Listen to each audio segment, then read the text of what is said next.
Circa 3 anni fa sono stati completati i lavori di restauro, di sistemazione di tutta la pavimentazione del Corso del Popolo. A memoria mi sembra che sono stati spesi circa 2 milioni di euro. Poco dopo sono incominciati i danni e le rotture.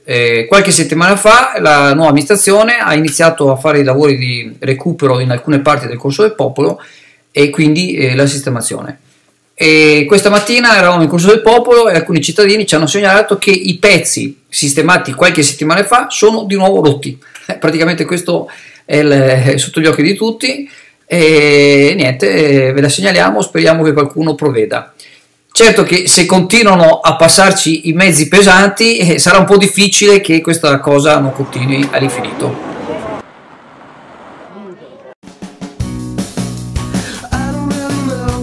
Gli insegnanti della scuola media Paolo VI vi invitano all'Open Day che si terrà giovedì 29 alle ore 17. È la possibilità di un percorso interattivo dove vedrete come gli insegnanti lavorano con i ragazzi. Avrete la possibilità di vedere un clima dato da una cura alla persona, un'attenzione a quello che si insegna, la modalità. Vedrete un lavoro di inglese, vedrete le attività di coding, vi aspettiamo numerosi.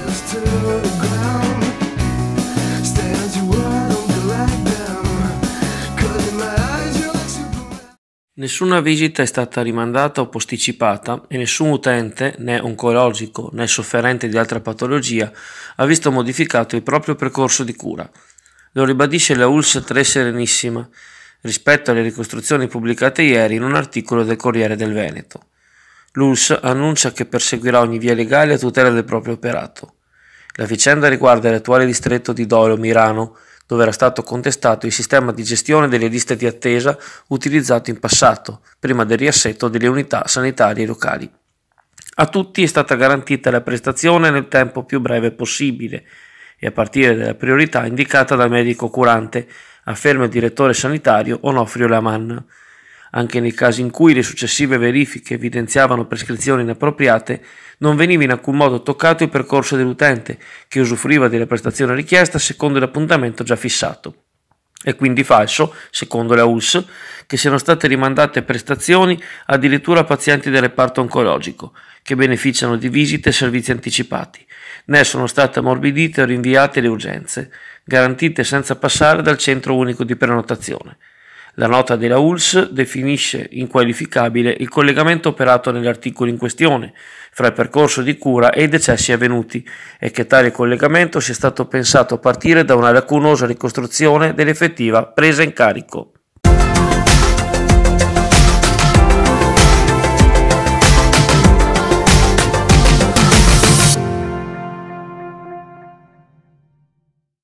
Avrà luogo oggi pomeriggio dalle ore 15 all'Hotel Le Tegnue in lungomare Adriatico 48 a Sottomarina il workshop Cyclability, dalla montagna al mare, un'esperienza turistica innovativa, avente a tema i progetti regionali di Biciclettando in collaborazione con Apindustria per lo sviluppo del cicloturismo e della mobilità sostenibile. Durante il pomeriggio saranno proiettati alcuni video promozionali delle ciclovie che attraversano il territorio. L'ingresso all'iniziativa è gratuito.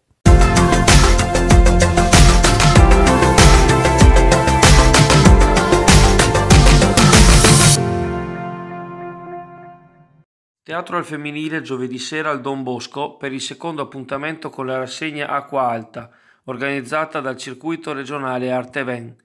Di scena Appunti G, spettacolo comico con Rita Pelusio, Lucia Vasini, Alessandra Faiella e Livia Grossi, che parte dalla domanda: cosa sanno le donne e gli uomini del punto G? I falsi miti, le ricerche, le dicerie, le strumentalizzazioni della sessualità femminile sono il tema principale di un discorso che si sviluppa per quadri, scene, interviste, foglietti illustrativi. Un'inchiesta nata dalle lettere raccolte da tutta Italia in occasione del Festival delle Lettere del 2016, per uno show che scandaglia anche la ricerca medico-scientifica disponibile in argomento e che non mancherà di citare, da Super Quark ai riferimenti classici come l'Ars Amandi di Ovidio. I biglietti residui costano 16 euro con carta cultura l'intero, 13 euro il ridotto per le persone di età inferiore a 30 e superiore a 60 anni.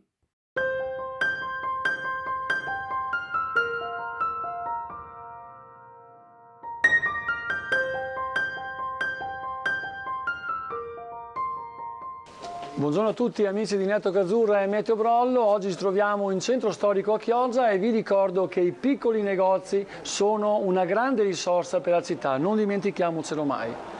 Dunque una giornata che si apre come si è aperta ieri, con cieli abbastanza puliti, aria molto frizzante derivante appunto da correnti settentrionali molto tese che naturalmente ha fatto scendere un pochino la collina del mercurio questa notte e le temperature si stanno portando più in sintonia con le medie termiche del mese, della fine del mese di novembre.